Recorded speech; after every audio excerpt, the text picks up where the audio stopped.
아무 죄 없으신 그분이 나를 위해 나의 모든 죄를 끝냈다라고 말씀하시는 예수 그리스도의 사랑을 믿는다면 여러분들에게는 이제 하나님 앞에서 죄가 없대요. 쟤도 이렇게 생각하는 게 아니에요. 나도 그냥 나 모두에게 동일한 은혜를 부어주신 하나님의 사랑입니다. 하나님이 저 사람을 정죄하지 않는데 내가 어떻게 정죄할 수 있는가? 그러나 다만 하나님의 사랑이 있음에도 저렇게 계속 회개하지 않고 계속해서 넘어지고 계속해서 저렇게 살아가고 있다면 그 축복을 빼앗기는 건 그 사람인 거예요. 여러분들이 정죄할 필요 없어요. 이 복음을 이해하고 나면 우리에게 찾아오는 건 심판과 판단의 마음이 아니라 긍휼의 마음이어야 하는 거예요. 오히려 불쌍히 여겨야 하고 오히려 기다려줄 수 있고 오히려 사랑으로 여러분 그들에게 다가가시기를 축원합니다. 우리는 은혜를 얘기합니다. 아무리 넘어져도 정죄함 없습니다. 그러면 여러분 벌써 우리 안에는 교묘한 생각들이 찾아올 수 있죠. 그럼 그냥 맘대로 살아도 되겠네. 하나님 그 죄에 대해서 아무것도 안 하실까? 근데 그게 아닌 거죠. 그럼 하나님이 심판을 하셔야 할까요? 안 하셔야 할까요? 해야 되죠.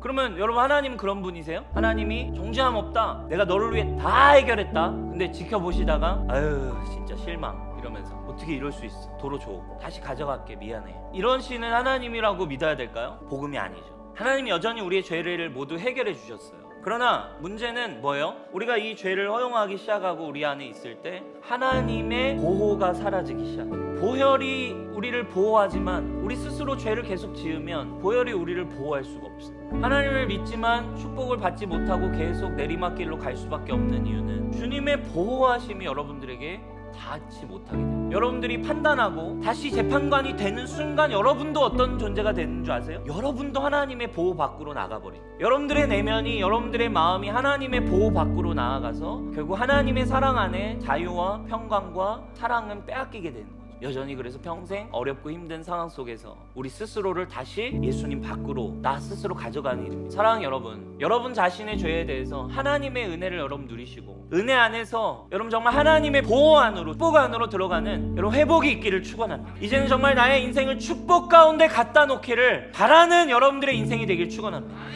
그리고 공동체 안에서 여러분 서로의 타이밍이 다르고 연약함이 다르고 서로의 기준이 다른 그 상황 속에서 여러분 판단하고 정죄하지 마세요. 서로 사랑하는 교회 되기를 축원합니다. 여러분들의 가정, 여러분들의 직장, 우리의 도시 가운데 주님의 은혜가, 생명이 우리 가운데 일어나기를 주님의 이름으로 축복합니다.